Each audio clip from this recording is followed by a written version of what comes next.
Star Wars en direct vous est présenté en collaboration avec siteclan.net, mintinbox.net, starwarsholonet.com, planetstarwars.com, starwarsuniverse.com, Star Wars Geeks Québec, ainsi que Génération Star Wars et Science-Fiction.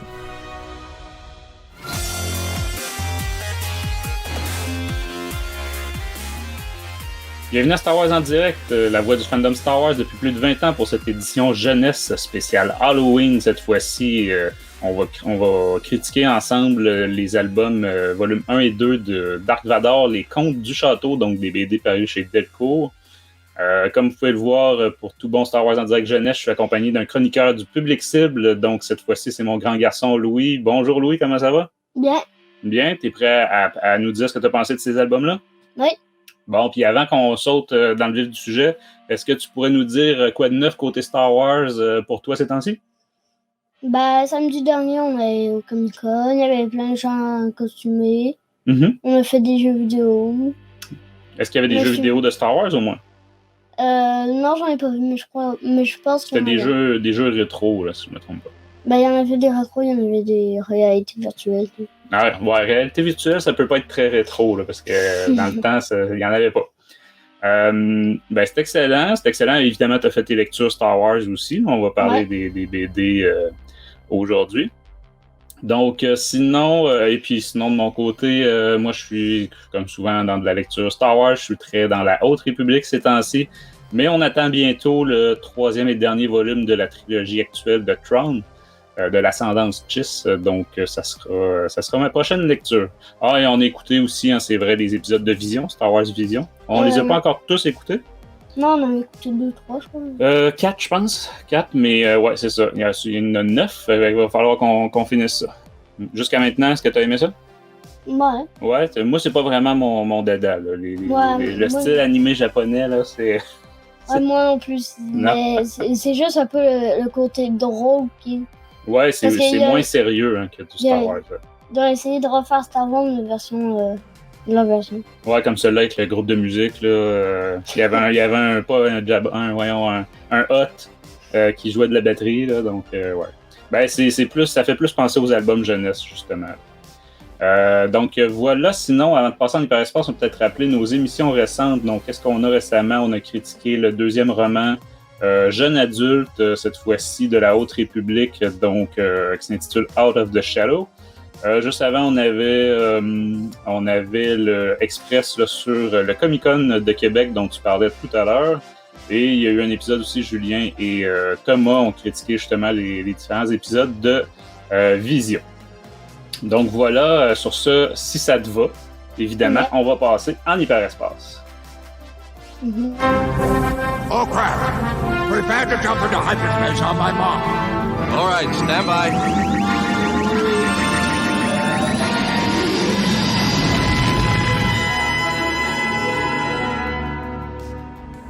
Fait que si je te demandais, Louis, avant qu'on se lance, là, parce que les gens ne savent pas nécessairement de quoi il est question, c'est quoi ces albums-là? Déjà, il faut mentionner que c'est vraiment canon, c'est des histoires canon, c'est pas des légendes. Bon, évidemment, on est dans des histoires racontées par quelqu'un d'autre, fait que c'est sûr qu'il y a toujours une petite place à interprétation. Et c'est des numéros de Star Wars Adventure qui paraissent chez IDW, là, IDW aux États-Unis. Mais justement, chaque année, ils font un peu quelques numéros spéciaux Halloween, sur le thème d'Halloween, donc des histoires qui font peur, etc.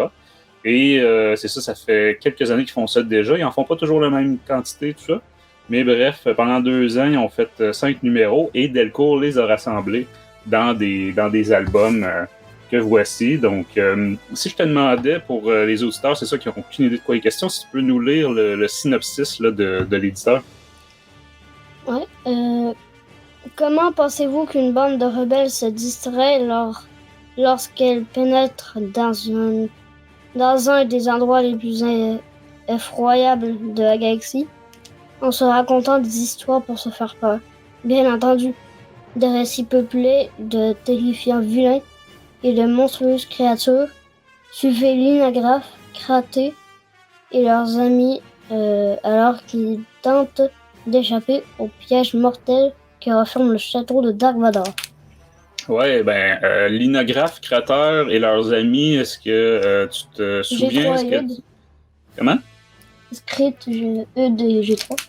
Ouais, c'est ça. Dans le fond, c'est les mêmes qu'on suivait dans la série que tu avais lue, que tu avais critiqué dans notre autre émission là, sur les aventures dans un monde rebelle, donc des petits livres de chez Bibliothèque Verte. Mhm. Par contre, on n'a pas le jeune frère. Cette fois-ci, on a Linographe. Non, on n'a pas Milo.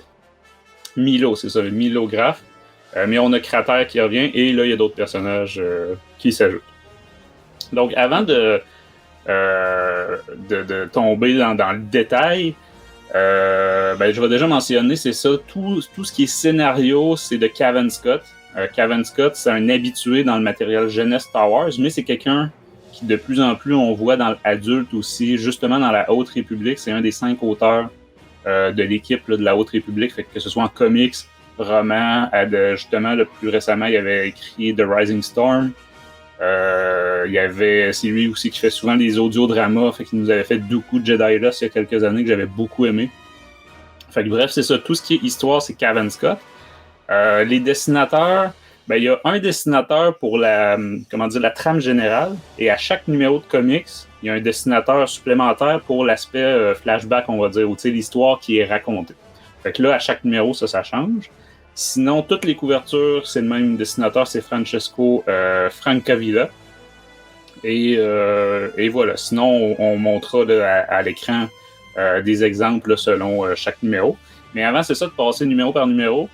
Est-ce que tu peux nous dire globalement, t'as lu les 2 albums en quelques jours, là, assez rapidement. Comment tu dirais que tu as trouvé ça, dans le fond, dans l'ensemble, là, comme lecture, sans rentrer dans les détails de chaque numéro? Ben, le 1, j'ai trouvé un peu moins bon que le deuxième. Le deuxième, il faisait... Tu parles des albums, hein? Premier album versus deuxième album? Oui. Fait que t'aurais préféré le deuxième, dans le fond. Ouais. Mais sinon, est-ce que tu trouvais ça, parce que tu as déjà lu d'autres BD de Star Wars, tu as lu les petits romans, est-ce que tu trouvais ça intéressant? Est-ce que ça vaut la lecture? Ça vaut le temps que tu y as mis? Oui.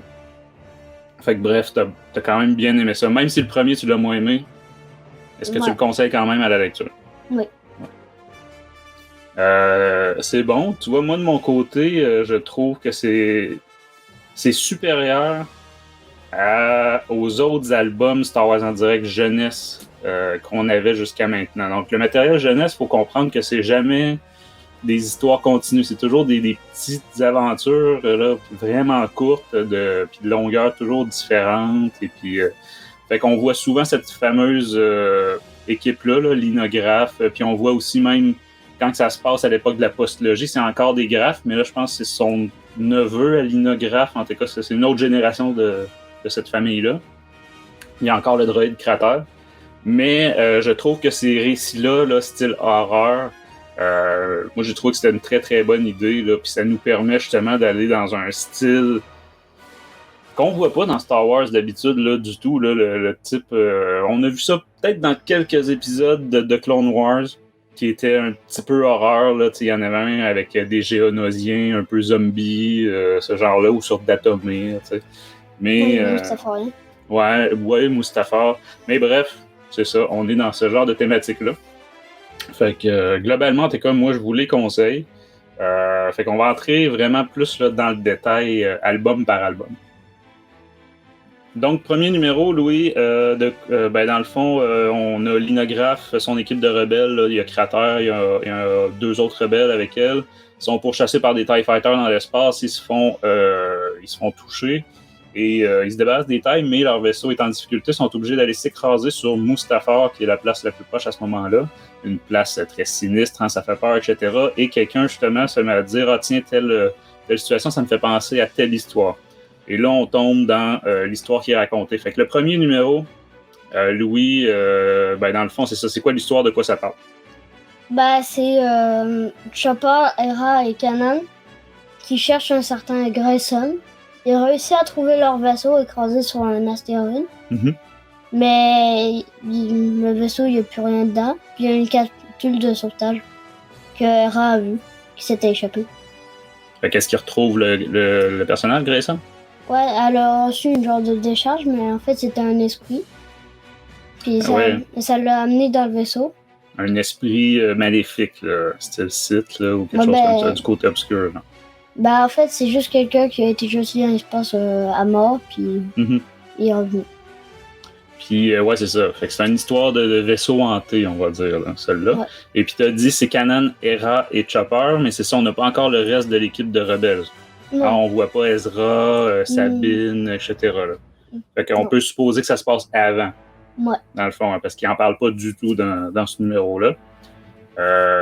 Zeb aussi, hein, tu sais, le grand mauve. Là. Ouais, donc, sinon, puis dans le fond, c'est ça, le Ghost va se retrouver lui aussi à être hanté. Là, fait que finalement, est-ce qu'ils finissent par se débarrasser de tout ça? Comment que ça se passe? Bah, Kanan, il croit que l'esprit a été informé dans le Kron. Mais Chopper, il a toujours une part de l'esprit dans ses processeurs. Ouais, même Chopper se retrouve à être hanté un moment donné, c'est ça? Ouais, à la fin. Mais finalement, Hera puis Kanan va comme le piéger dans le Locron, une affaire comme ça. Ouais. Ça? Parce qu'en fait, au début de l'histoire, il recherchait Grayson, pas Grayson, mais Kanan voulait savoir les informations que le Locron contenait un jour, mais ils étaient tous effacés. Il était vide. Ouais, c'était un Holocron. C'est comme une clé USB qui a rien dessus. Hein. Il venait de l'acheter. Ouais, c'est ça. Puis c'est ça, c'est comme ça qu'il réussit à piéger l'esprit. Fait que bref, évidemment, tout est bien qui finit bien, sinon il n'y aurait pas eu de série télé Rebels. Mais c'est ça, on est dans une petite ambiance vaisseau hanté là, à la Alien ou à la Event Horizon. Ce type de film d'horreur-là qui se passe dans l'espace.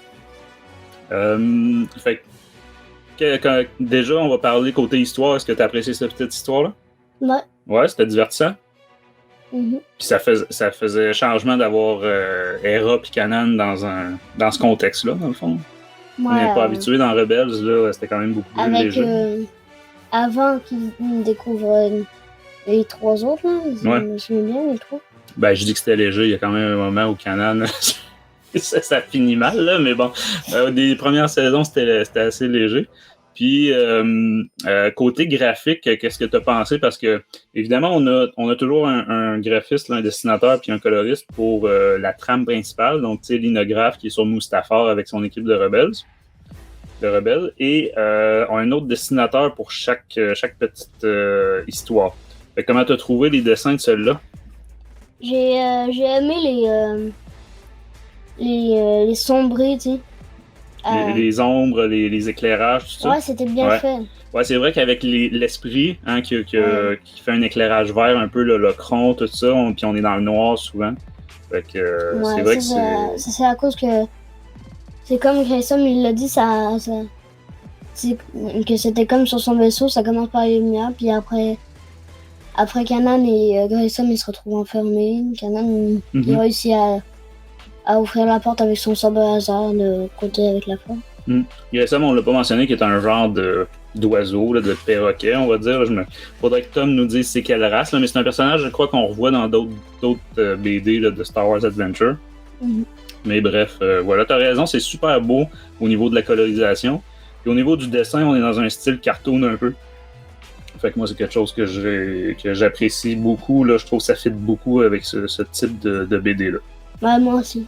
Donc, le premier est à conseiller, c'est ça? Excellent. Donc, deuxième numéro qui s'intitule, et d'ailleurs, j'avais pas mentionné le titre du premier. Le premier, c'était La hantise du fantôme. Le deuxième, c'est Le Comte Dooku, le prince de l'obscurité. Donc, sur Mustafar, la fine équipe se promène à la surface là, pour essayer de survivre, justement, et va finir par tomber sur le château de Vador. L'histoire qui est racontée par une des personnes, comme le titre le disait, on va avoir le Comte Dooku. Fait qu'est-ce que ça raconte, Louis? Ben, on a un genre... on a l'armée des clones qui vient aider une planète, je sais plus comment elle s'appelle. Ouais, fait qu'on est à l'époque de la guerre des clones, ouais. Ouais, avec les clones, puis on a Obi-Wan aussi, qui sort du vaisseau. Après, c'est ça, on voit un genre de monstre qui sort de la citadelle. Ouais, c'est comme. Ça fait très histoire de Dracula un peu, hein, le château sur la colline, là, tu sais. Ouais, puis le genre de monstre un peu vampire, là, avec ses... Ouais, un petit peu chauve-souris. pattes, là. Ouais. Mais géant, évidemment, chauve-souris géante. Gargouille. La série Gargouille, ceux qui ont connu ça, là, je pense que je te l'avais déjà montré. Si je ne me trompe pas, elle est disponible sur Disney+. Oui. Donc voilà, c'est très dans le style de cette série-là. Sinon, qu'est-ce qui arrive avec cette bestiole-là? Elle a réussi à, comme on le voit là, elle a réussi à infecter un des clones. Ouais, parce qu'en mordant, c'est comme si elle donnait la rage, on va dire. C'est comme les zombies. Ouais, un peu. À chaque fois que tu te mords, tu deviens un zombie. Ouais, ben c'est très dans la thématique vampire. Là. Fait que c'est ça, c'est... Puis après, le comte Dooku qui regarde ça de loin, lui, c'est comme sa bestiole, là, un peu comme Jabba avec le rancor. Là. Lui, ça l'amuse de voir Obi-Wan se battre là, avec sa bestiole. C'est comme l'empereur, Dark Vador puis Luke. Ouais, effectivement. Ouais. Dark Vador, c'est la bestiole. Mais ça va être quoi le retournement de situation? C'est Dooku qui se fait mordre par la bestiole. Par un genre de chauve-souris. Ouais, fait qu'il va se retrouver lui-même un peu possédé, là, ou en train de se transformer en créature, on va dire. Là. Ouais, puis après, il fait exploser la citadelle. Ouais, c'est ça, on a un beau combat à coups d'éclairs, là, et Dooku va vraiment affronter la bête, et c'est ça, les Jedi et les clones vont en profiter pour... s'enfuir et libérer les prisonniers. C'est ça. Les prisonniers clones. Fait que c'est ça. Et comme je disais, du côté de Mustafar, la fine équipe va tomber sur des gardes qui protègent le château de Mustafar. Ah, et Louis, avant de passer au troisième numéro, je t'ai pas demandé comment tu avais trouvé les dessins. Celui-là, c'est quand même un style complètement différent du premier. Ouais, c'est toujours dans le thème noir, tu sais, un peu. Ouais, c'est sombre, ça, c'est sûr. Peur. Mais c'est des traits de dessin beaucoup plus fins, hein, beaucoup plus petits. Là. Donc, c'est un style complètement différent, même au niveau de la colorisation. Là. Mais est-ce que c'est quelque chose que t'aimes quand même? Ouais. Moi, ça te rebute pas, là, ça te gâche pas ton plaisir? Non. Excellent. Fait que dans le fond, on va passer au troisième numéro qui s'intitule Rien. C'est vraiment celui-là avec aucun titre, ni en français ni en anglais. Là, fait que on sait pas pourquoi, mais c'est comme ça. C'est du côté de Mustafar, la fine équipe, c'est ça, finit par se débarrasser des gardes à l'entrée, on va dire, du château de Vador et commencer à pénétrer dans le château. Et que pour ce qui est de l'histoire qui est racontée, de quoi ça parle cette fois-ci, Louis? L'histoire qui est racontée, c'était une dame qui voulait qu'on voyait plus tard, qui était une genre de princesse là avec sa soeur. Ouais. Ce qu'on appelle maintenant la sorcière d'Emeraude. Mm-hmm. Elle voulait envoyer, elle voulait chercher quelqu'un pour aller. Un service de livraison. Elle cherchait un FedEx ou un UPS. Ouais, pour aller livrer une genre d'œuvre d'art là, en pierre. Une petite sculpture, ouais. Puis elle trouve Han Solo. Oui, c'est ça. Personne veut de sa mission, mais évidemment, Han Solo, lui, moi, il n'y a rien à mon épreuve. Je peux aller vous livrer ça sans problème. Donc là, avec Chewbacca, faut comprendre, ça se passe probablement avant qu'il rencontre les rebelles, hein, parce qu'il n'y a aucune référence à la rébellion et tout ça. Là. Fait que c'est vraiment là, quand il était juste contrebandier, on va dire, là, peut-être après le film Solo, mais après les autres. Donc, parce qu'ils ont déjà le Faucon. Ouais. C'est vraiment Han et Chewbacca dans le Faucon Millennium. Fait que c'est après la partie de Lando. Ouais, c'est ça, la partie de carte, ouais. Ouais, le sabak qu'on a en haut. Ouais, effectivement, la partie de sabak, comme le jeu qu'on a. Fait que là, dans le fond, ils vont sur la planète, qu'est-ce qui arrive là? Ils trouvent un vieux droïde, SV. Au début, je savais pas c'est qui. Mm-hmm. Puis, je me souviens plus ce qu'elle a dit, là, mais elle lui prévient la sorcière d'Emeraude. Ouais, c'est ça, c'est le droïde qui leur explique là, dans quelle situation ils viennent de se mettre les pieds. Puis, il voit une autre personne, je sais plus c'est qui.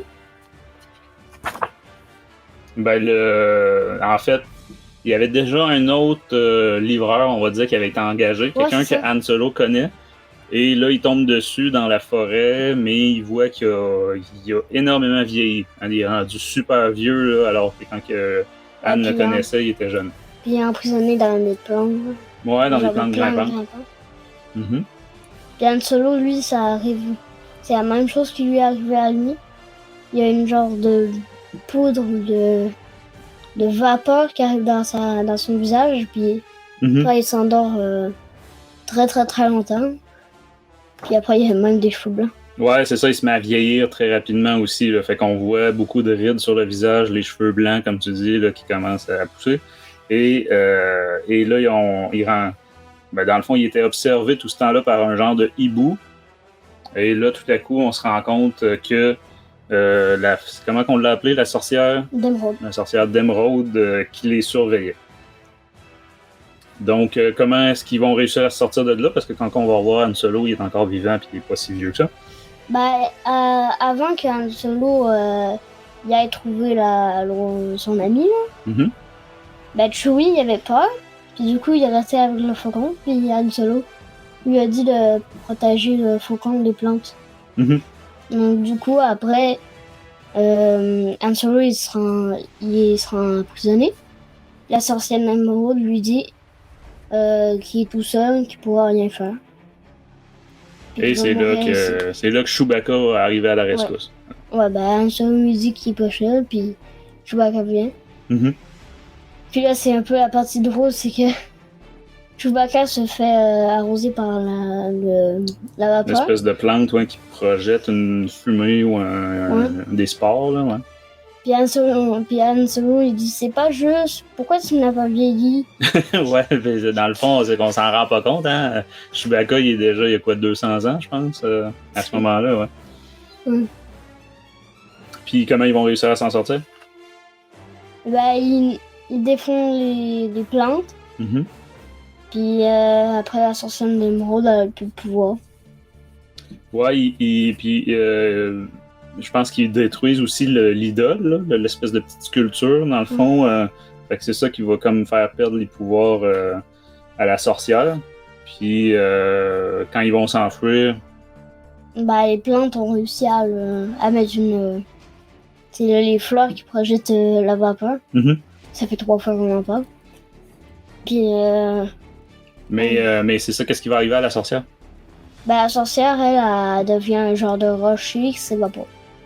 Ouais, elle se désintègre, on va dire, en poussière. Là, quand il s'enfuit. Là, fait que dans le fond... Comme quand dans Marvel, quand Thanos claque des doigts. Ok, ouais. Bon exemple, effectivement. Fait que dans le fond, c'est ça. Comme le sort et la sorcière est détruite, etc., ben là, t'as Han Solo, Chewbacca, lui, ça paraît pas. Et t'as le troisième, là, l'autre gars, parce qu'il est encore vivant là, quand il l'avait trouvé, qui redeviennent jeunes en s'enfuyant. Fait que c'est pas mal ça. Sinon, l'équipe sur Mustafar, elle, ils mettent la main sur de quoi dans la forteresse de Vador. Un genre d'artefact du côté obscur. Ouais, le voleur. C'est ça. Il voulait le vol pour le revendre. Ouais, parce qu'un des personnages, c'est un ancien voleur qui travaille maintenant pour la rébellion, là, mais qui est resté très cupide, on va dire. Dès qu'il voit quelque chose qui brille, ça lui prend. Fait que voilà. Fait que fin pour ce qui est du chapitre 3. Et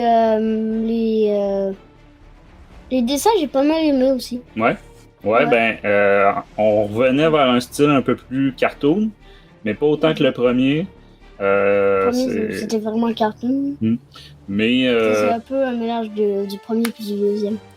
Puis c'était bien quand même, mais il y avait moins l'aspect colorisation des lumières, des ombres. Tu sais, ce que tu as parlé pour le premier numéro, où est-ce que là, on avait, selon les pages, tu sais, on était vraiment dans des ambiances différentes. Le sable laser de Kanan faisait du bleu, des fois on était dans le vert, dans le rouge.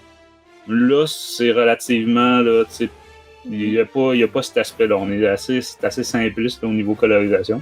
Ouais. Mais ça fait le travail. C'est quand même joli, c'est pas rebutant. Ouais. Donc, 4e numéro, de retour sur Mustafar, les rebelles, dans le fond, ont déclenché des droïdes de sécurité, tout ça, en essayant, le voleur parmi eux, en essayant de voler quelque chose. Donc là, il essaie de s'enfuir. pour ce qui est de la petite histoire qui va être racontée, ben, le titre du numéro, d'ailleurs, je ne l'ai pas dit, c'est La nuit du Gorax. Le Gorax, les plus jeunes n'ont aucune idée de quoi il est question, mais le Gorax, ça va nous rappeler les téléfilms des Ewoks des années 80. Il y avait un géant sur Endor, une bestiole géante là, qui s'appelait le Gorax. Donc, c'est de ça qu'il va être question. Mais plus précisément, Louis, de quoi ça va parler, cette petite histoire-là? Ben, c'est genre des enfants, je crois. Ben, c'est des Ewoks. Ouais, des jeunes Ewoks. Parce qu'après, il appelle un autre Ewok son père. Ouais. Fait que s'il y a un autre Ewok qui vient et qui lui dit de sonner une genre de corne, tu sais, quand tu souffles dedans, ça fait du bruit. Mm-hmm. Pour attirer un genre de sanglier hibou, comme il l'appelle. Ouais, c'est comme une partie de chasse, dans le fond. Là. Il chasse une énorme bestiole. Ça fait un peu penser à l'espèce de rhinocéros qu'on avait dans le Mandalorien, mais sans cornes, on va dire. C'est comme si c'était, là... il n'y a pas de grosses cornes, mais c'est sûr qu'à l'échelle des Ewoks, qui est vraiment, lui aussi, géant. Là. C'est vraiment une grosse bestiole. Fait que ça nous montre que, dans le fond, les Ewoks sont habitués de chasser des choses plus grandes qu'eux. Ouais. Fait qu'ils disent 1, 2, 3, ils sont dessus. Puis après... l'autre Ewok qui était arrivé comme ça, tu sais, dans l'arbre, avec la corne, il lui demande ce qu'il fait en tirant les narines. Puis l'autre, il répond qu'il est allé dans le mauvais sens, qu'il va rater le piège. Ouais, ils ont comme creusé un gros trou là, recouvert de branches. Ouais. Mais là, dans le fond, ils finissent par chasser la bestiole, ils la ramènent à leur village, là, au pied des arbres. Par la suite, de quoi parle l'histoire? Ben, ils vont voir leur père, puis ils leur disent qu'ils ont fait une bonne chasse aujourd'hui. Mm-hmm. Puis son père, il était en train de parler. Je sais pas si son père, c'était le chef, mais le chef, il était à côté de lui, je crois. Mm-hmm. Puis le chef, il dit qu'il y a encore des Ewoks qui ont été capturés, qui ont été enlevés pendant la nuit. Fait qu'eux, ils pensent que c'est une autre espèce, je sais pas comment ça s'appelle. Ouais, avec des un peu plus minces et grands, puis avec des grandes oreilles, là, ouais. Non, c'est pas ça, c'est pas les Dulocs. Ok, ils appellent ça les Dulocs. Duloc, pas... Ouais, mais c'est pas un Duloc. Ça dit non, pas Duloc. En fait, ils pensent au Gorax, au géant Gorax. Ouais. Puis, dans le fond, là, on va découvrir que les Ewoks ont aussi fait des pièges pour le fameux géant Gorax. Ils ont construit l'équivalent d'un cheval de Troie, donc une énorme sculpture de Ewok en bois, mais gigantesque à leur échelle à eux. Là. Ouais. Et puis le grand dévorateur y arrive. Après, il sonne la genre d'alarme. Ouais. Puis il s'avère que... Ben, je sais pas si c'est vraiment ça, parce que quand ils ont chassé, il y en avait qu'un seul. Quand ils ont sonné la cloche. Mais là, quand ils ont sonné la cloche, c'était peut-être l'endroit où ils vivaient. Mais il y en avait plein. Je crois qu'ils voulaient essayer de le faire tomber ou de l'attirer vers le pas. Ouais, ben c'est ça, c'est un piège. Contempler le grand dévorateur. Ouais, eux l'appellent le grand dévorateur. Dans le fond, c'est l'espèce de sorcier du village là, qui se servait des autres Ewoks disparus, entre guillemets, comme comme appât. Pour attirer le Gorax dans un piège. Fait que c'est ça, dans le fond, toutes les espèces de... Je sais pas comment les appeler, les cochons géants, les sangliers de tantôt, là, qui chassaient. Là, t'as tout un troupeau qui débarque à cause qu'ils ont sonné la corne. Ouais, ils appellent les sangliers. Ouais, fait que là, ça va lui permettre de se sauver du géant Gorax. Puis quand on dit géant, même à l'échelle des humains, on va dire il serait aussi géant. Là. Fait que c'est beaucoup plus gros... que en tout cas ce qu'on voyait ce que je cherche dans ma mémoire dans les téléfilms des années 80, là, mais c'était pas si massif que ça. Mais au final, ça se termine comment? Ben, il y a quelqu'un qui a été mangé par je sais pas quoi.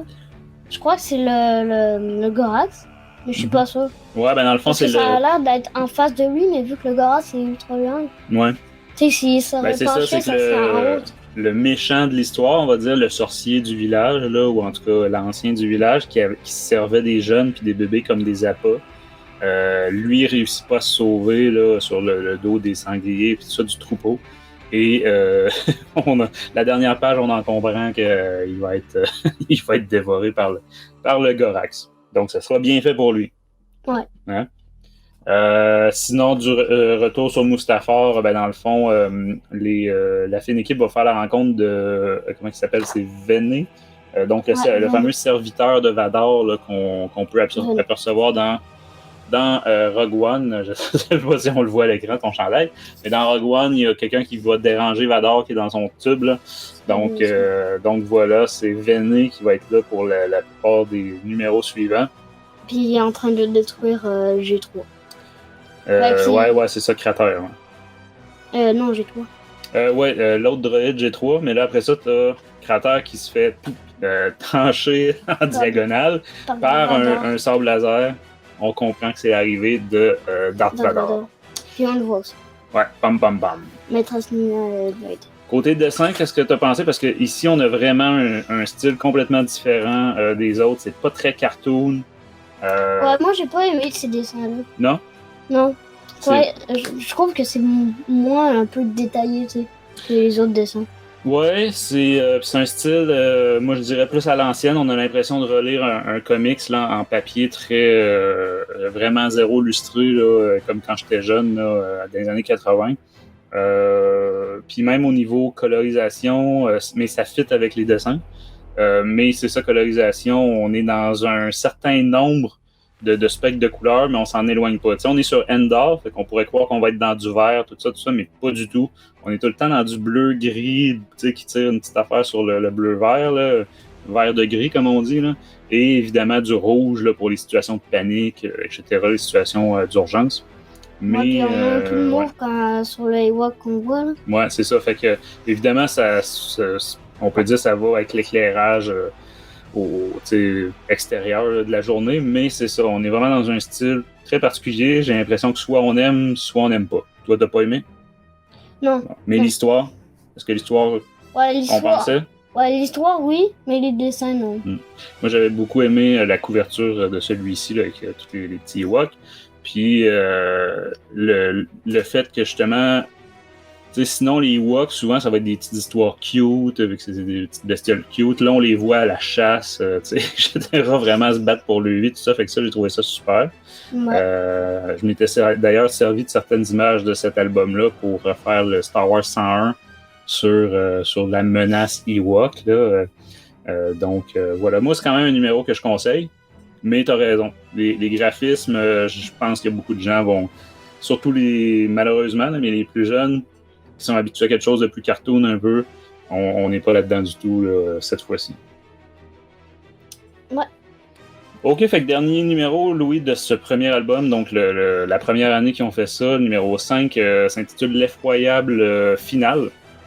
Cette fois-ci, ça se passe pratiquement tout sur Mustafar, mais à différentes époques.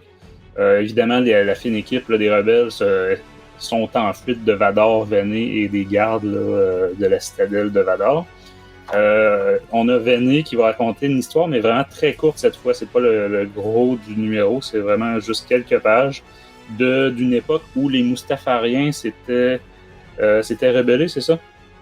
Ouais. Puis, mais c'est ça, c'est quoi, 4-5 pages, là, fait que c'est vraiment minime. Mais c'est juste pour dire que... Puis ça, c'est intéressant parce qu'on l'a déjà vu aussi dans les comics de Charles Soule, du Seigneur Noir des Sith, donc la série qui était vraiment excellente, là, la construction de la forteresse de Vador, tout ça. Mm-hmm. Fait que ça rappelle ça. Sinon, pour ce qui est des rebelles, veux-tu raconter un peu comment ça va se finir? Parce que comme on a dit, le dernier numéro, on a Vador qui avait tranché le corps de Crater en deux. Hein, pour rappel, le corps de Crater, c'est un corps d'astromécano, mais là, avec une tête d'un droïde autre là, qu'on a déjà vu à plusieurs autres endroits. Fait que qu'est-ce qui va arriver avec l'équipe des rebelles? Lina va essayer de tuer Darth Vader, mais lui, il compte son tir avec son sabre laser. Puis après, elle se retrouve dans les airs avec la force. Elle a réussi à retrouver Script, le petit technicien. Qui est un genre d'insecte. Là. Donc il a peur de tout, lui. Genre de cloporte, là, ouais. Il va même se mettre à m'amener en petite boule, hein, comme les cloportes peuvent faire pour faire un peu l'effet boule de quille puis faire tomber des gardes de l'Empire. Ouais, ben, 2 fois en fait. Il s'est mis en boule une fois quand il y avait peur du Sword Aura.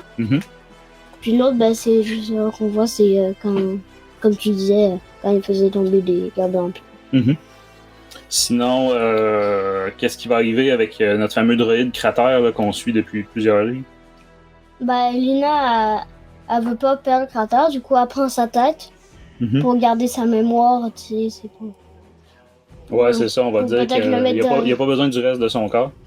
Ouais, il a juste besoin de sa mémoire, tu sais, parce qu'il a juste qu'à remettre les fils avec un autre corps, puis voilà, Crater, il est apparu. Puis comment ils vont faire pour se sauver de Vador? Ben, Skrit, il prend un TBTT ou... Ouais, les bipèdes, là. Non, c'est pas un TBTT. Un TBTT, c'est les gros, là. Un ATST, là, en tout cas, peu importe quelle langue on le prend, là, mais bref, TSTT. les bipèdes, C'est ça, c'est TSTT. Puis, il se met à tirer un peu partout dans la forteresse, donc ça va créer des explosions qui vont permettre... Ouais. Puis après, Vador, il soulève le TSTT, puis il fait tomber dans l'ave. Ouais, mais le Cloport va réussir quand même à s'en sauver. Faut dire aussi que c'est même dans notre vie réelle, c'est des bestioles qui peuvent survivre à beaucoup de choses. Ouais. Puis il a réussi à s'enfuir avec le taille que Lina avait volé. Ouais, c'est ça. Lina a réussi à voler un taille et à se sauver avec. Donc, mais il faut remarquer quand même, c'est quand même une ouverture pour une suite, qu'on a Lina, on a la tête de Crater, on a le petit technicien rebelle là, Cloport, mais il est arrivé avec quelqu'un d'autre, donc le lieutenant Eud, qui est manquant, donc qui est resté sur place. Ouais, ben c'est ça aussi un peu le genre de thème du 2. C'est ça. C'est Fanny qui l'a enfermé puis qui souffrait avec qui le torture. Mais bref, on va parler du deuxième avant, on va finir notre premier numéro.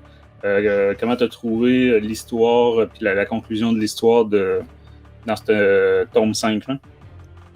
Ben c'était... Moi j'ai pas aimé à la fin du chapitre 4 quand on voit G3 qui se fait détruire. Une page après, Crater qui se fait détruire. Ouais, c'est la grande destruction des droïdes. Les droïdes. Ouais, Vador et lui, les droïdes, c'est... il aime pas bien ça. Il a autant les détruire. Il n'y a pas un lien actif comme nous envers les droïdes. Mais sinon, est-ce que tu as trouvé ça au moins un petit peu crédible, le fait que les rebelles réussissent à s'enfuir de Dark Vador?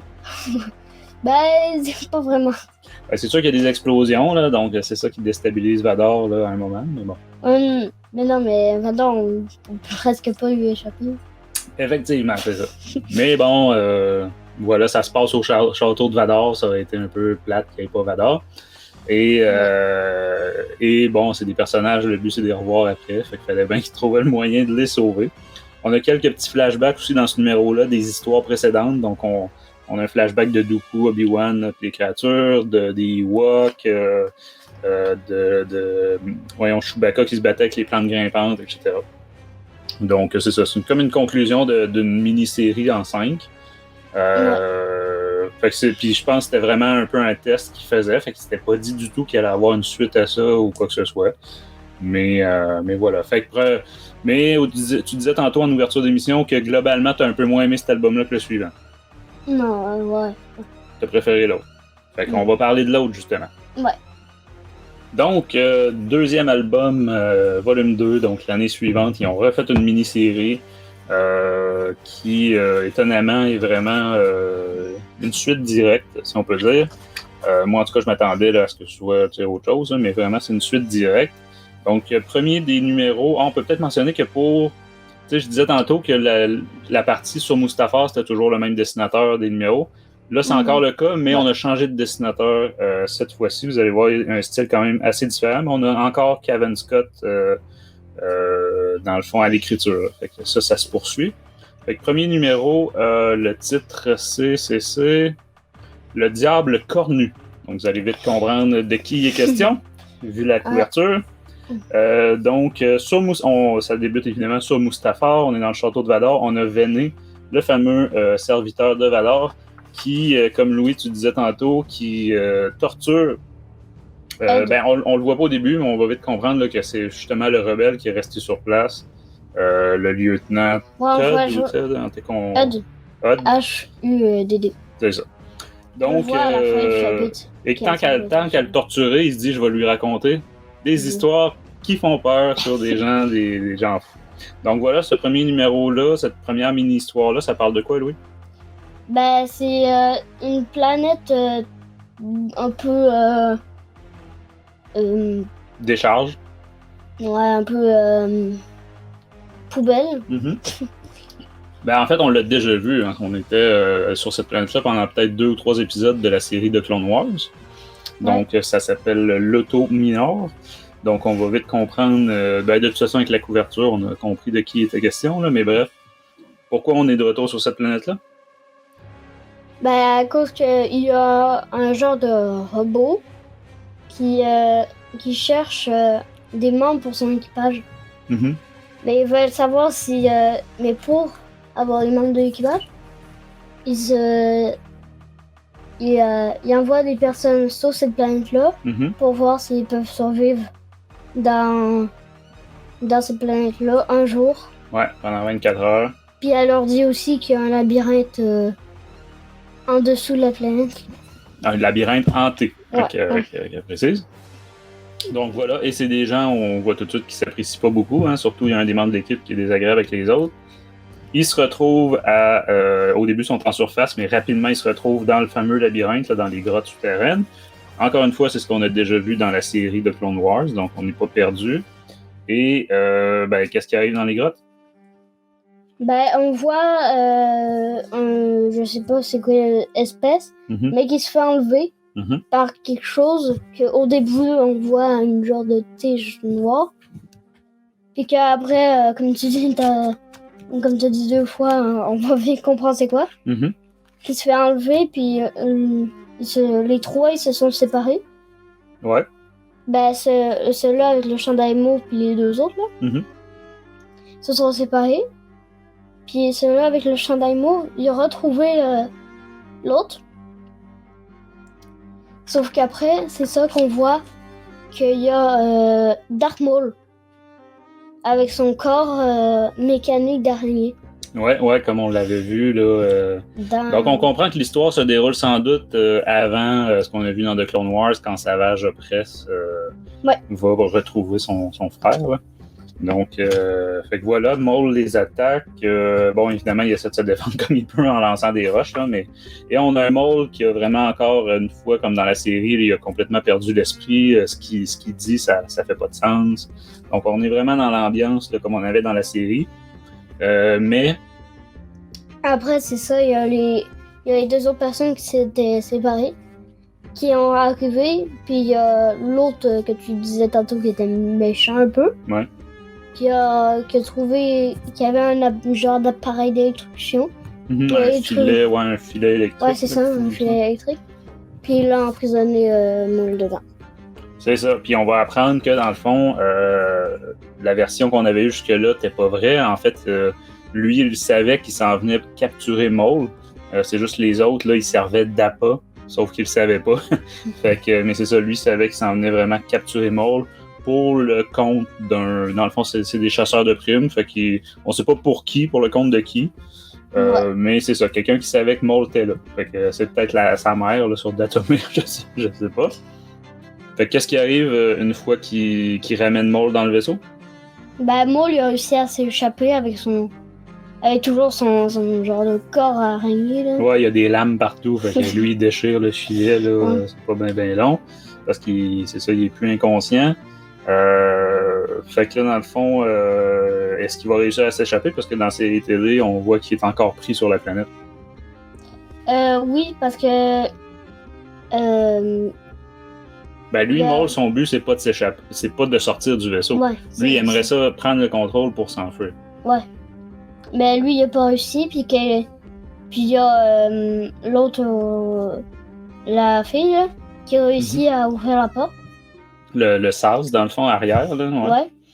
Puis il y a Maul et l'autre qui savait déjà qu'il fallait capturer Maul, qui sont tombés. Qui retombe sur l'autominor. Fait que, ouais, c'est le plus cupide du groupe, autrement dit, là, qui reste pris avec Maul. Et on peut mentionner, il y avait la capitaine droïde, mais qui avait déjà été décapitée par Maul dans le vaisseau. Fait que dans le fond, les deux gentils de l'histoire réussissent à s'enfuir de cette planète maudite-là. Puis sinon, ben après, de retour sur Mustafar, on a Véné, là, qui c'est ça. En fait, jusque-là, on savait pas à qui il s'adressait, à qui il racontait l'histoire, mais c'est ça, on va découvrir le fameux lieutenant Tom Hudd, comme tu disais tantôt, là, donc HUDD, qui est en train de se faire torturer par une espèce de, ils vont le dire après, là, une espèce de toile de torture, je pense qu'il appelle, c'est un genre de truc d'énergie qui permet d'électrocuter puis de maintenir les gens ouais, ben c'est comme il est attaché comme ça, puis il y a des genres d'éclavants qui traversent. Donc, pour le premier numéro, Louis, comment t'as trouvé l'histoire puis au niveau graphique? Ben, l'histoire, c'était bien qu'on voit Maul avant qu'on le voie avec mon corps de droïde dans le climat noir, ça. Ouais, puis pour une histoire qui fait peur, c'est un peu l'idéal, là, tu sais, Maul en araignée, c'était quand même quelque chose. Oui. Puis on retrouvait aussi pas son attitude, mais tu sais, sa caractérisation de personnage, à ce moment-là, dans la série, il avait complètement perdu la tête, là. Fait que tu sais, c'était plus sensé ce qu'il disait. Genre, il dit 2 fois le même mot. Ouais, c'est ça, il arrête pas de se répéter, puis Mais puis côté graphique, comment t'as trouvé ça? C'était bien, le ciel, il était jaune un genre peu. Olive, là, ouais. Ouais, c'était original. Le mauve, les déchets étaient mauves un peu. Dark Maul qu'on revoit, Ben, c'est pas... Dark Maul, on revoit, il est bien détaillé. Ouais, il y a beaucoup de détails, hein, puis ça en prenait quand même sur son corps d'araignée, là. Mais sinon, c'est pas des dessins avec énormément de détails non plus, là. Quand je pense mettons, aux déchets, puis tout ça, là. Non. Les déchets, non, mais... Puis la colorisation, c'est ça... Comme tu dis, les déchets sont foncés par rapport au sol. En tout cas, c'est... on n'est pas dans un chef-d'œuvre au niveau colorisation, là, clairement, là. Ouais. Mais c'est un style, là. Puis côté ça fit quand même avec le dessin, là. Mais c'est ça. Moi, ça sera pas dans mes préférés. Toi, est-ce que t'as aimé, t'as moins aimé? Bah, ouais. Ouais, c'est pas ta préférée. Non. Mais c'est ça. Mais c'est quand même réussi. Puis Maul, il est bien fait. Tu sais, tous ses tatouages de visage, ses cornes, tout ça, on le reconnaît évidemment tout de suite. Le droïde aussi, c'est quand même bien fait. On reconnaît les différentes parties de son corps. Mais c'est ça. Moi, je trouve là où ça pêche le plus dans ce premier numéro-là, c'est vraiment au niveau de la couleur. Ouais. Mais la petite histoire est quand même le fun. De toute façon, on pouvait pas se lancer dans de quoi de... Il pouvait pas sortir Maul de la planète, tu sais, ou c'est ça, il fallait quand même qu'il reste dans le thème, là. Puis, ben, c'est pas non plus une histoire qui fait peur, c'est pas... Disons qu'il y a des histoires plus effrayantes que ça dans ces deux albums. Ouais. On va dire ça comme ça. De retour sur Mustafar, ouais, je l'ai dit, c'est ça, on est avec un autre dessinateur, mais comment tu trouves la différence par rapport à l'album précédent? Le style a quand même changé un peu. Ouais. Moi, j'aime mieux le style du deuxième album. Ouais, ok, il est moins cartoon un peu, hein. Il est plus, justement, un peu plus effrayant, un peu plus... c'est un peu plus avec l'aspect horreur, on va dire, de la série. Halloween. Ouais. Sinon, t'avais quelque chose à ajouter sur ce premier numéro-là? Non, c'est qu'au début, au premier numéro du premier album, j'avais oublié de dire, mais pour moi, dans les deux albums et dans les 10 histoires, le premier du premier album, pour moi, c'était celui qui faisait plus peur. Ah oui, ok, celui avec Kanan et Hera?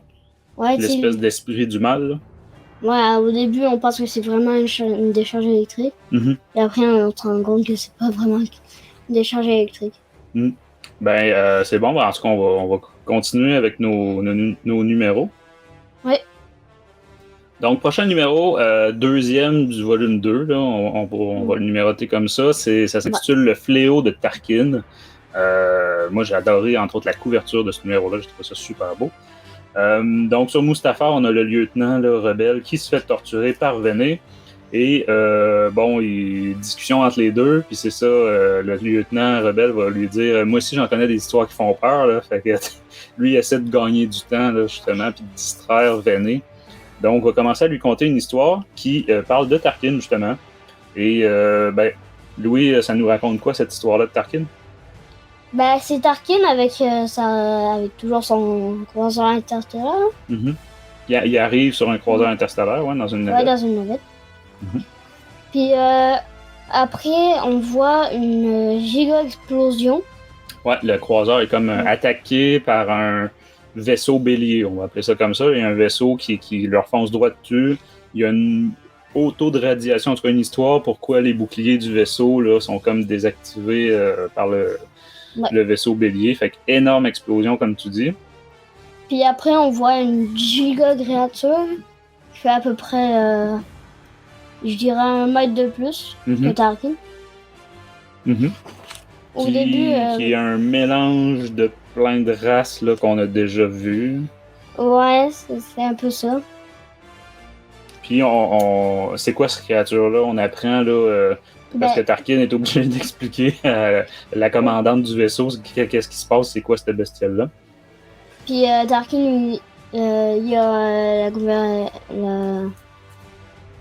Parce que la bestiole est là pour chercher Tarkin. Elle dit où est Tarkin, où est mon père, etc. Ouais.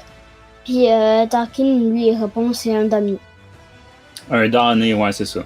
Un damier. Mais je veux dire, il explique que ça a été une expérience là, qui a mal tourné. Donc, c'est ça, du projet Tarkin là, qui était bref. Ils ont croisé plein d'espèces. C'est un peu la bête de Frankenstein. Là. Ils ont cousu, là, on voit carrément des morceaux de couture là, à la Frankenstein. Mais évidemment, comme dans toute bonne histoire de monstre, le monstre s'est échappé et il poursuit son créateur. Donc, Tarkin va demander où est l'armurerie du vaisseau, va prendre des explosifs. Et comment il va faire pour... comment dire, parce qu'on sait que Tarkin est quand même un chasseur hors pair là, dans les différentes histoires. Fait que comment il va faire pour chasser puis piéger la créature? Ben, il essaye un peu de l'énerver, de l'attirer. Mm-hmm. Puis il a mis des explosifs vers un endroit que je ne saurais pas dire. C'est le cœur du réacteur du vaisseau. Et il explique en plus que c'est des explosifs magnétiques, je sais pas trop. Fait, bref, sont complètement pris là, une fois qu'ils sont activés, c'est impossible de les enlever. Ouais. Donc, la commandante du vaisseau se dit pourquoi il a fait ça, etc. À part? Ben, dans le fond, elle a peur. Puis, mais on se rend compte que Tarkin, lui, est déjà rendu dans une navette en train de se sauver. Donc, on comprend que Tarkin, pour détruire la bête, est prêt à sacrifier la totalité du croiseur et de son équipage. Ouais. Évidemment, l'équipage prend panique, tout le monde, tu sais, évacuation, les navettes, tout ça. Ouais. Puis là, il y a la chef du vaisseau. Mm-hmm. La le commandante. croiseur, ouais, qui essaye de piloter le truc, mais ça marche pas. Ouais, c'est ça. Puis Tarkin a comme... il veut pas garder de témoin.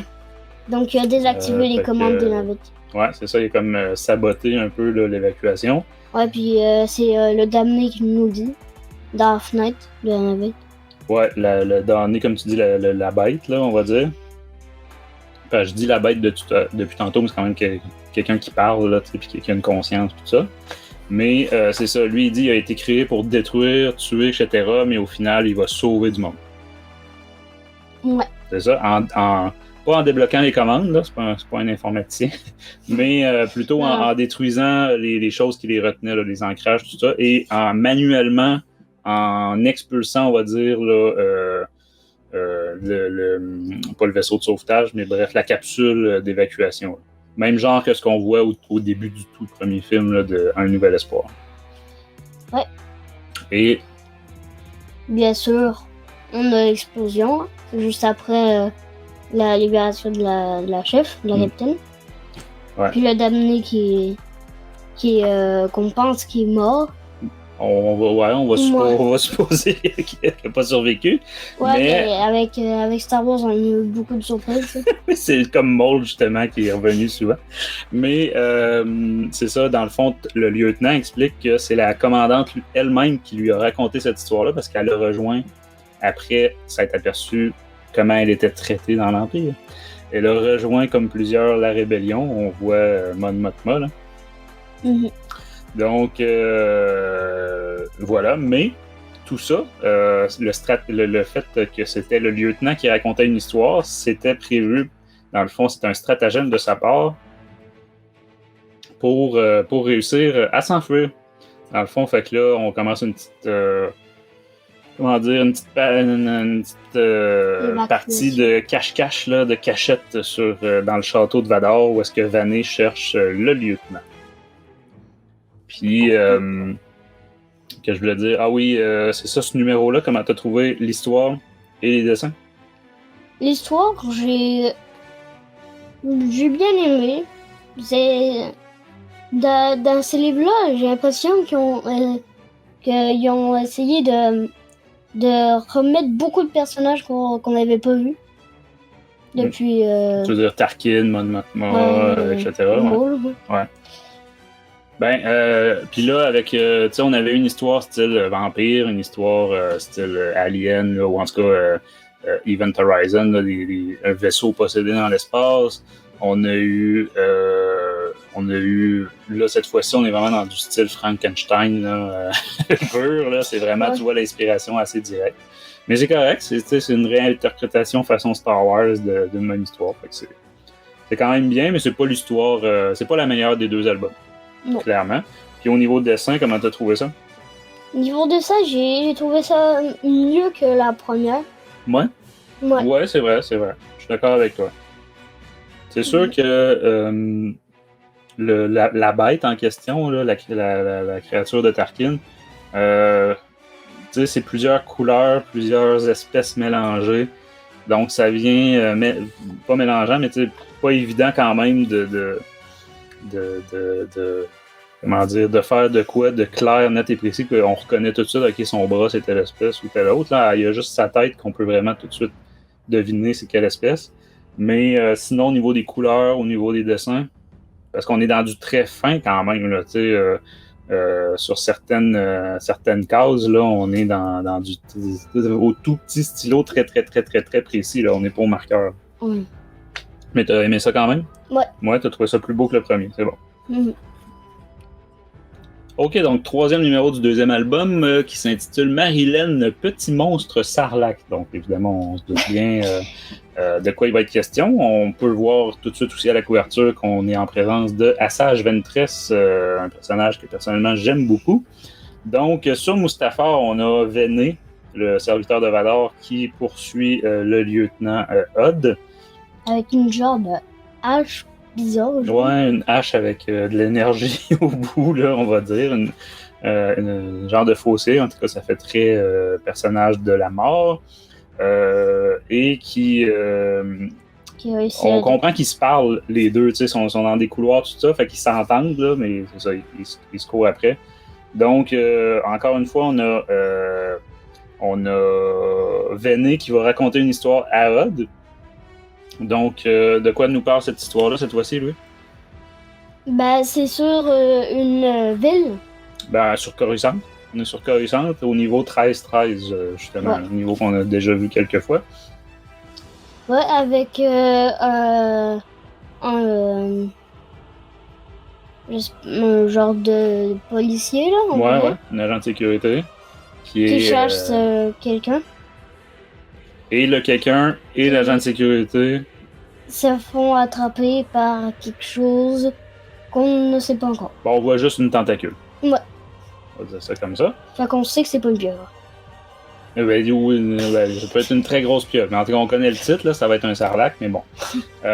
Et là, on se retrouve, ça c'est comme l'intro, on se retrouve rapidement auprès d'un chef de gang de syndicat du crime qui embauche Asajj Ventress là, pour trouver c'est quoi le problème, parce que lui, ce qu'il veut justement, là, il explique qu'il y a de plus en plus de disparus ces temps-ci, au niveau 13-13, et il veut éviter que les autorités il commence à venir gratter c'est quoi le problème. Donc, il aime mieux engager une chasseuse de primes parce que, faut le mentionner, hein, on a Asajj Ventress qui est récemment devenue chasseuse de primes à ce moment-là. Ce n'est plus la pupille, on va dire, là, de Dooku. Il me semble qu'on avait vu un épisode de Clone Wars. Ouais, où est-ce qu'elle était chasseuse de primes? Ouais. Il y en avait quelques-uns. Ouais. Mais à ce moment-là, elle a encore le même look d'apprenti Sith. Elle a encore les cheveux complètement rasés. Parce que plus tard, elle va changer de look, justement. Là, elle va avoir des petits cheveux blonds, etc. Là, on a le look vraiment du reste de la série télé. Fait qu'Asajj Ventress qui va accepter le contrat, va se mettre à enquêter et va vite découvrir qu'elle entend quelque chose. Elle fait boum, tu sais, avec ses sabres laser. Mm-hmm. Puis elle découvre que c'était juste de la vermine, comme elle dit, là, des rats version Star Wars. Mais les rats eux-mêmes se font vite attaquer par autre chose. Ouais. Donc là, encore une fois, c'est juste des tentacules. À ce moment-là, on ne sait pas encore de quoi il est question. Ouais, après, il y a les tentacules, je crois, qui mettent plein de sable dans ses yeux. Ouais, des genres de sport, là, un peu comme tantôt on parlait avec les fleurs. Là. Ouais, puis elle dit ça brûle, tu sais. Fait que ça doit pas être du sang. Mm-hmm. Tu sais, mais ça doit être autre chose. Mais on sait pas du tout. Et elle se fait, par contre, c'est ça, elle se défend en tranchant plusieurs tentacules avec ses sabres, mais elle se fait tirer dans le dos. Elle se fait tirer dans le dos par quelqu'un, on sait pas tout à fait qui. Fait qu'elle est laissée là, agonisante. Ouais. Mais bien vite, on retrouve le personnage qu'on n'en a pas parlé tantôt, mais c'est le fils adoptif du chef du syndicat là, du crime qui a engagé Asajj Ventress. Fait qu'on le retrouve et on découvre qu'il y a une espèce de bocal, genre d'enclos ou d'aquarium, je sais pas comment il faut le dire, avec le bébé, on va appeler ça comme ça, Sarlacc, dedans. Puis Ventress, après ça, puis elle les coupe. Ouais, Ventress, elle le retrouve parce qu'elle a reconnu l'odeur, je sais plus trop, quelque chose comme ça, du personnage. Fait qu'elle l'attaque, elle détruit son espèce d'enclos à Sarlacc. Elle lui dit un Sarlacc domestique, tu es malade. Là,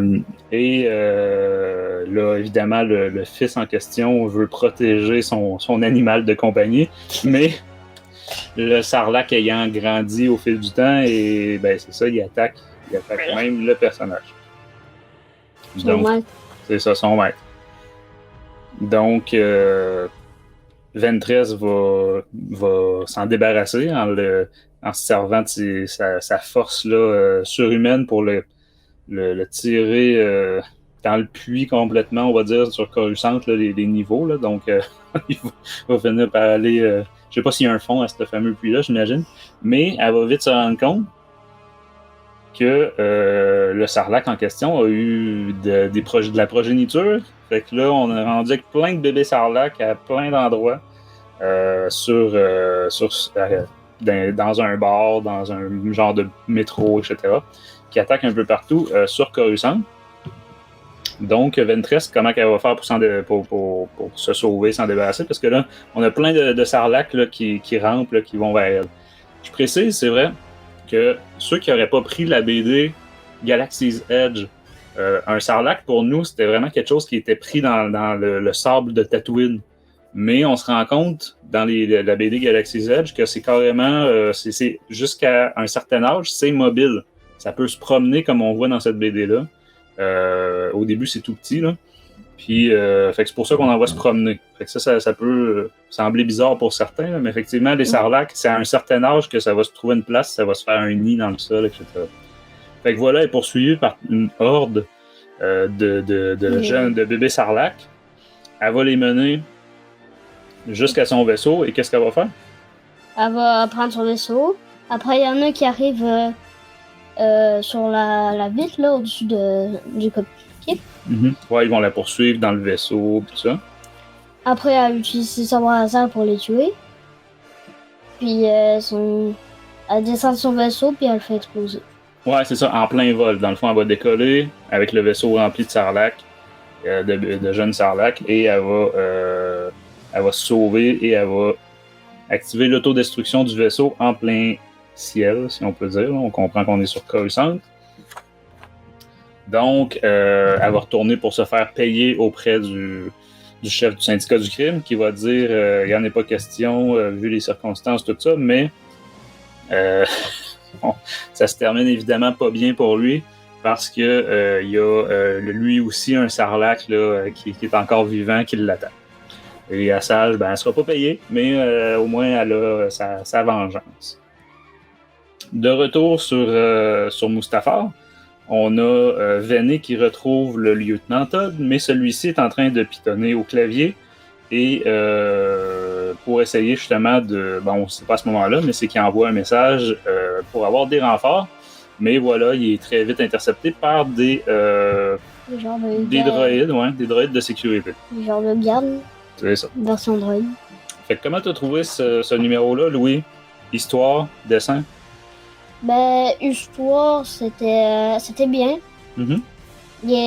On a vu Ventress accepter un contrat, tu sais, quand elle était chasseuse de primes. Mm-hmm. Puis finalement, elle découvre que c'est un sarlac domestique. C'était drôle comment elle le dit, tu sais. Mm-hmm. Un sarlac domestique. Et puis, avec la personne à la fin qui se fait manger par un sarlac. Côté dessin, comment t'as trouvé ça? On est vraiment dans un dessin assez minimaliste et puis dans des teintes très marquées, soit de vert, de rose, ouais. C'est ça, des couleurs vraiment là, à chaque fois très très marquées. Est-ce que c'est quelque chose que t'as aimé ou l'inverse que t'as moins aimé? Ben, moyen, moi je dirais. La représentation du sarlac aussi, c'est pas quelque chose qu'on a vu souvent, là, un sarlac en dehors du retour du Jedi. Mm. C'était bien? Ouais. Ouais, t'as aimé ça? Moi, effectivement, c'est un personnage, Asajj Ventress, que au début, je détestais là, dans le film pilote de The Clone Wars puis les premiers épisodes, mais j'ai appris à l'apprécier beaucoup. On l'a retrouvé dans des romans, à la fois là, alors qu'elle est encore esclave de Dooku, on va dire. Dans Dooku Jedi Lost, dans le fond, elle découvre plein de secrets de tout le passé de Dooku dans cet audiodrama-là. Je pense aussi au Sombre Apprenti, où est-ce que là, c'est après, puis elle va faire équipe avec un Jedi là, pour essayer de tuer Dooku. Donc, non, c'est un personnage que maintenant j'apprécie beaucoup, puis j'aime beaucoup le fait que justement, sa partie chasseuse de primes. Après, là, quand on l'a retrouvé, comme tu dis, dans The Clone Wars, elle va faire équipe avec Boba Fett puis son équipe. Fait que le jeune Boba Fett. Là. Mm. Donc, c'était quand même bien de la retrouver. L'épisode dans le métro, là, avec le genre de coffret. Ouais, exact. Donc, 4e numéro de cet album-là, ça s'intitule La Chambre des cerveaux vivants. Très belle couverture, celle-là, je trouve. Donc, sur Mustafar, on a le duel, on va appeler ça comme ça, là, entre Todd et les droïdes gardes là, qui viennent l'arrêter. Donc, effectivement, il se fait capturer là, par Véné, là, qui arrête les gardes justement pour pas qu'il exécute le rebelle, parce que lui il veut continuer à le torturer et à l'interroger. Mais il va encore une fois, un peu comme tantôt au début, il va essayer de gagner du temps. Donc il va raconter une nouvelle histoire d'horreur là, à Véné. Fait que de quoi nous parle cette histoire-là, Louis, cette fois? Cette fois-ci, c'est Jabba et une de ses cousines. Ouais. On est sur Tatooine, dans le palais de Jabba. Puis la cousine de Jabba, il y avait un genre de conflit, il me semble. Ouais, ils se sont pas parlé depuis 40 ans là, parce qu'elle a essayé de le tuer la dernière fois. Tu sais, des relations de famille de hot, là, c'est ça. Puis pour se reprendre. Te faire pardonner, ouais. Ouais. Elle lui donne une lettre. Ouais, une espèce de gros monstre, là. C'est pas quelque chose, je pense pas qu'on ait déjà vu ça dans Star Wars, fait que c'est dur à décrire, là, mais ouais. Ouais. Puis Il y a Il organise un genre de combat avec Ouais. les chiens de combat de Jabba, Mhm. puis le une à un autre. Puis finalement, même si les chiens de combat de Jabba sont à peu près 2 fois plus gros, puis il y en a Ils deux sont censés aussi. être indestructibles, mais, Oui. mais au final, la bestiole, le cadeau, là, Le une à un autre a aussi a gagné à cause de son cri, ils disent. mhm. Ouais, puis là, dans le fond, la question était comment va réagir Jabba? Jabba. C'est qu'il vient de contre, perdre ses chiens, donc est-ce qu'il a apprécié le spectacle ou pas? On a les différents personnages qu'on voit souvent à la cour de Jabba, et on a la cousine de Jabba, là, j'ai oublié son nom, mais bref, elle est venue avec la maîtresse du monstre, là, un peu comme l'éleveur. Là. Donc, c'est ça, tout le monde se demande comment Jabba va réagir. Et Finalement, Jabba il dit c'était merveilleux. ouais, c'est ça, lui, il a aimé le combat. Là. Tant pis pour les chiens, ils sont morts. Fait que là, ils font plusieurs jours de festivités. C'est le gros party au palais de Jabba. Puis finalement, la cousine elle trouve le genre de passage secret. Ouais, parce que dans le fond, là, elle explique à sa petite, pas l'humaine en fait, c'est pas une humaine, hein, c'est une, je me souviens plus de la race, là, mais ceux qui ont habituellement la peau verte et des tatouages là, dans le visage de petits losanges. Bref, elle lui explique que tout ça était un coup monté entre guillemets, ou en tout cas le but était d'infiltrer le palais de Jabba pour rechercher de quoi de très ancien. Est-ce que tu veux expliquer de quoi il est question? En fait, c'est des... Comme tu viens de dire, c'est des trucs anciens, c'est des vieux trucs. Puis en fait, un peu plus tard dans le livre, on découvre que c'est des cerveaux dans des bocaux. Ouais, des cerveaux dans des boules de verre. Puis il y en a un seul qui est défectueux. Ouais, en fait, c'est qu'il explique, on apprend en fait du lore sur le palais de Jabba. On apprend que c'est un ancien, comment dire, un ancien temple d'une espèce de religion qui, eux, se retiraient volontairement eux-mêmes le cerveau pour le mettre dans un bocal pour que le cerveau soit plus compromis là, ou corrompu par le corps, etc., qu'il puisse se connecter à la force, etc. Bon, ça fait que là, c'est un ancien culte sur lequel le palais de Jabba s'est bâti, ou en tout cas, fait que c'est dans les catacombes. Et elle a dit que même Jabba ignore la présence de ça, mais ils vont se servir de leur fameux monstre qu'ils ont apporté pour creuser et retrouver la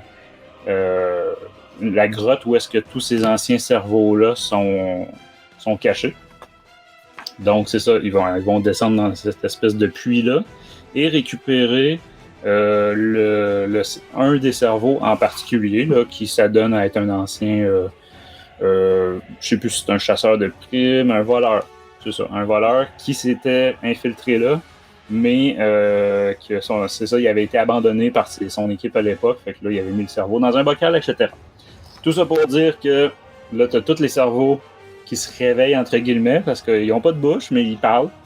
Ils font du bruit, en tout cas. Ils font du bruit.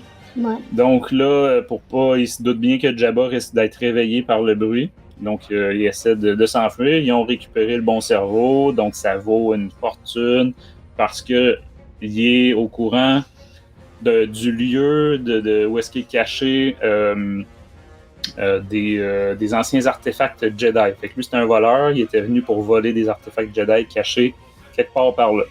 Fait que c'est ça le but là, que la cousine de Jabba a.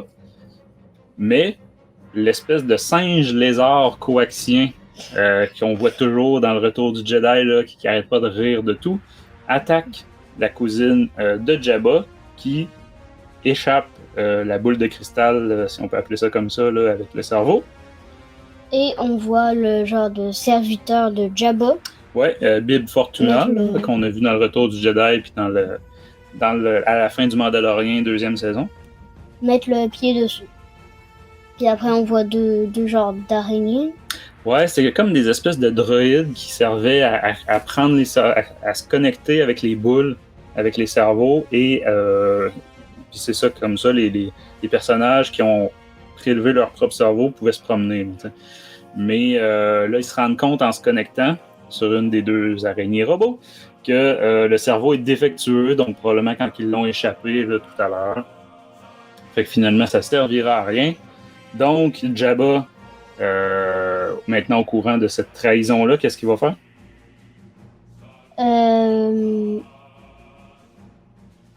Ben, t'as oublié? Il va... ouais, j'avais oublié. Donc, Jabba, maintenant, qui réalise cette trahison-là de sa cousine, etc., qu'est-ce qu'il va faire? Ben, il va enfermer la cousine dans un... Il va prendre son cerveau puis l'enfermer dans un bocal. C'est ça, il va faire l'espèce de droïde d'araignée, il va faire la même procédure qu'il faisait avec les anciens membres de ce culte-là. Il va retirer le cerveau, il va le mettre dans un bocal, et depuis, la cousine de Jabba est à jamais dans ce puits-là, dans cette grotte-là, à crier Jabba pour l'éternité. Donc, voilà l'histoire sur Tatooine. Et sinon, pour ce qui est de Mustafar, ben, on a le lieutenant Todd qui va bientôt, qui est de retour dans l'espèce de toile là, de torture, est prêt à se faire torturer. Mais Véné, qui s'apprête à recommencer son interrogatoire et sa torture, va être interrompu par un inquisiteur. Un inquisiteur impérial. Donc, qui dit non, je pars avec le lieutenant, c'est des ordres que j'ai de l'empereur en personne. Donc, Louis, comment tu as trouvé l'histoire de celle-là et les dessins? Je suis particulièrement intéressé à avoir ton avis sur les dessins parce qu'on a un style très différent ici. Moi, un peu animé. Ouais, des couleurs pastel, puis mais. Ouais, ben moi j'ai bien aimé ça, les dessins. Ouais, c'était joli. Hein? Ouais. C'est sûr qu'avec les hottes, ça peut vite être pas joli, justement. Ouais. Mais c'est ça. Fait que t'as bien aimé ce style-là qui est quand même très particulier. Ouais. Moi aussi, je dois avouer que je trouve que pour une petite histoire jeunesse, c'est un style de dessin qui fit parfaitement. Tu sais, les gros yeux, là, comme tu dis, le style animé japonais un petit peu. Mais c'est ça, on reconnaît quand même, on est tout de suite dans Star Wars, Bib Fortuna, Jabba, etc. Le singe, que j'ai oublié son nom, là, je me souviens qu'il avait un nom précis, là, mais... Fait que ouais, j'ai bien aimé. Sinon, l'histoire, les fameux cerveaux, tout ça. Ben, beaucoup, hein. Ben, moi, je trouve que c'est bien, les cerveaux dans les bocaux. Là. La surprise, tu sais, qu'on a du... pourquoi... parce qu'à une page, on voit la cousine avec un regard, tu sais, un peu genre... ouais, c'est ça, le plan se déroule très très bien, tu sais. Ouais. Fait qu'on se demandait pourquoi, puis finalement, c'était ça. Les hottes ont toujours quelque chose derrière la tête. Il y a toujours un plan secret là, caché. Ouais. Mais ouais, moi aussi, j'ai bien aimé quand même l'histoire. Surtout, c'est pas une histoire très profonde, là, mais le fait qu'on on apprend qu'il y avait quelque chose avant le palais de Jabba. Donc, tu sais, c'est ça, ces fameux moines-là là, puis leur religion bizarre. Donc, non, c'est ça. Une belle histoire quand même cool. Ouais. Et donc, dernier numéro qui s'intitule La nuit des zombies de lave. Donc, on est de retour sur Mustafar. On a le fameux inquisiteur qui, pas qui menace, là, mais qui s'obstine avec Véné, qui lui dit non, on est sur les terres du Seigneur Vador, donc vous ne pouvez pas partir. Vous n'avez aucune autorité en tant qu'inquisiteur. L'inquisiteur qui s'obstine avec Véné, qui lui dit non, je suis là sur les ordres de l'empereur, etc. Ils commencent à se battre ensemble. Dans le fond, on a droit à une, à une mini-histoire, encore une fois, là aussi, Véné, pour expliquer à l'inquisiteur à quel point, il n'y a pas d'autorité ici, que c'est vraiment Vador qui est l'autorité suprême là. Il va nous raconter une petite histoire, et ça rappelle le premier album, qui, encore une fois, c'est une attaque du château par des Mustafariens. Hein, on a des Stormtroopers impériaux qui se font attaquer, pendant que on avait un conseiller de l'empereur, un de ceux qu'on voit à la fin du retour du Jedi là, qui est avec eux sur la deuxième étoile de la mort, qui menace Vador, qui dit « Je suis là au nom de l'empereur, vous avez des comptes à rendre, vous avez des choses à expliquer, tout ça. » Mais pendant que le conseiller menace l'empereur et s'obstine avec Véné aussi. Véné est présent, puis il dit « T'as pas à parler à Vador comme ça, etc. » Donc, pendant que les deux vieux conseillers s'obstinent ensemble, ils entendent des bruits, puis des hurlements, etc. Et dans le fond, on va s'apercevoir que c'est ça, c'est les Mustafariens qui attaquent la citadelle de Vador. Donc, encore une fois, ça va rappeler les comics de Marvel là, de la Seigneur Noir des Sith, la série de Charles Soule. Donc voilà, ils sont un peu zombies, comme le titre le dit, hein, sont possédés. On va dire ça comme ça.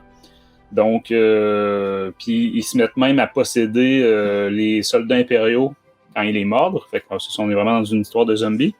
On a Vador qui va commencer évidemment à trancher des têtes là, puis à exécuter tout le monde. Mais qu'est-ce qui arrive, Louis, à Vador? Vador, lui, il se fait mordre. Il se fait mordre lui aussi? Par un soldat qui a été mordu. Ouais. C'est ça. Donc là, Vador va se retrouver être possédé. Là, on se dit, qu'est-ce que c'est ça? Vraiment, ça a été aussi si facile que ça, se débarrasser de Vador.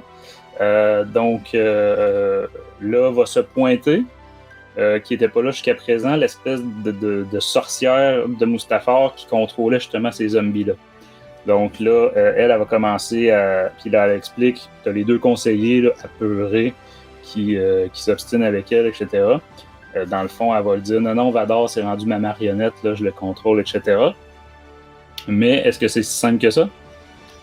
Non, parce que Vador, il se rebelle contre... Dans le fond, je sais pas si rebelle est le bon terme, dans le sens qu'on se rend compte qu'il jouait la comédie. Il faisait semblant d'être possédé, mais en fait, tout ce temps-là, il l'était pas vraiment. C'était juste pour que la fameuse sorcière se manifeste, puis qu'il puisse, à ce moment-là, la neutraliser, parce que dans le fond, on se rend compte que où est-ce qu'il a été mordu, c'est juste des morceaux de fil électrique, puis tout ça. Là. Tu sais, Vador, c'est quand même une machine en grande partie. Puis, c'est ça. Ce que la sorcière ne pouvait pas savoir. Puis en plus, après, il dit ton esprit est mien. Mm-hmm. Puis après, il réussit à faire dire à la genre de sorcière. Ouais. Jetez-moi dans la lave. Ouais, c'est ça. Dans le fond, Vador, évidemment, se sert de ses talents de Sith pour contrôler l'esprit de la sorcière et la forcer à dire à ses troupes là, de zombies de la tirer vers la lave. Donc là, on a le conseiller de Palpatine qui est complètement traumatisé de tout ça et qui observe ça. Alors voilà, Véné à la fin lui dit, tu vois là, ici, on n'est pas sur Coruscant et puis c'est Vador qui contrôle tout là. Fait que c'est la leçon que Véné voulait apprendre à l'Inquisiteur. Ensuite, on est de retour avec au présent, on va dire, là, l'Inquisiteur qui veut partir avec le prisonnier. Véné qui l'attaque parce que il a bien compris qu'en fait, l'Inquisiteur, c'est... Linographe. C'est Linographe qui s'était enfui à la toute fin du premier album. Donc, fait que c'est ça, on apprend que plus tôt, là, dans les numéros précédents, quand le lieutenant le pitonnait à l'ordinateur, en fait, il envoyait un signal de détresse pour indiquer à Lina là, où est-ce qu'il se trouvait. Donc, Lina s'est déguisée en inquisitrice pour venir le récupérer. Ouais. Et là, s'ensuit un combat là, entre Véné puis Linographe. Et on a le lieutenant qui va bricoler une genre de machine. Ouais, c'est ça, une petite sortie pour que, Véné ait des visions là, d'horreur de toutes ces histoires-là qui viennent raconter tout ça. Fait que dans le fond, pendant ce temps-là, les rebelles vont réussir à se sauver dans une navette impériale. Véné va essayer de reprendre ses esprits, tout ça. Et quand il va relever la tête, il va se retrouver face à Dark Vador qui va lui torturer lui. C'est ça, qui va lui rendre la monnaie de sa pièce en le torturant dans le même la toile là, de torture qu'on voit depuis le début. Donc, comment tu as trouvé cet album-là, Louis, comme conclusion de l'histoire? C'est un peu la conclusion des deux albums. C'est vraiment, là, ça conclut quand même bien. Autant la fois de dessin que... Parce qu'on a un autre dessinateur aussi, puis des ambiances très différentes là, entre l'histoire racontée et le présent, on va dire. Comment tu as trouvé ça? Les dessins, j'ai... Moi, Pas plus que ça? T'as moins Non. aimé? On est de retour dans un style cartoon, Ouais. mais avec des couleurs assez nettes, puis, mais quand même beaucoup d'ombrage, tout ça. On est sur Mustafar. Hein. C'est un peu normal. Mais moi, toi, t'as moins aimé ces dessins-là? Non. C'est drôle, tu vois, moi j'ai beaucoup aimé, je pense c'est pas mal dans mes favoris, là, avec ceux de Kanan et Hera qu'on parlait tantôt. Là. Le style de dessin, la colorisation, etc. On est beaucoup sur les visages des personnages, puis les Mustafariens un peu possédés là, avec ben, j'imagine que c'est pas de la lave qui leur coule, là. C'est jaune, là, puis j'ose croire que c'est pas de la lave. Mais bref, mais c'est ça, c'est encore une fois, on va aimer ou on n'aimera pas. Puis sinon, côté histoire, comme en termes de conclusion des deux albums, comment t'as trouvé ça? Les deux albums, Ben, tu sais, pour ce numéro-là comme tel, là, je veux dire, est-ce que tu trouves que ce numéro-là conclut bien l'histoire en gros de cette petite aventure-là? ouais. Fait que si je te demandais, on l'a pas fait pour le premier numéro, on va le faire album par album. Fait que le premier album, si tu avais à lui donner une note sur 20, tu lui donnerais combien? Le premier album, une note sur 20, je dirais 12. 12 sur 20, ok. Puis par rapport le deuxième, lui? Le deuxième, je dirais un 16. Un 16, 16 sur 20. Fait que 12 sur 20 puis 16 sur 20. Je suis assez d'accord avec toi. Même si, ben, tu sais, dans le premier, on avait l'histoire de Kanan et Hera que j'avais beaucoup aimé, les Ewoks, tout ça. Là, cette fois-ci, mais j'ai quand même bien aimé les histoires. Moi, je lui donnerais, on va dire, mais il y avait celle sur Han Solo que j'avais moins aimé, puis celle de Dooku et Obi-Wan aussi. Fait que ouais, peut-être je donnerais un 14 sur 20 la première, puis un 15 sur 20 la deuxième. Fait que quand même proche de toi, là. Mais c'est ça, ça reste plaisant, ça reste des lectures le fun. Ouais. C'est rapide, t'en lis un, c'est rapide, tu peux en lire un par soir, etc. Puis là, ça fit parfaitement dans le thème Halloween, etc. Là. Ouais. Donc, c'est sûr que ceux qui seraient intéressés à se les procurer, moi je vous dirais de ne pas attendre.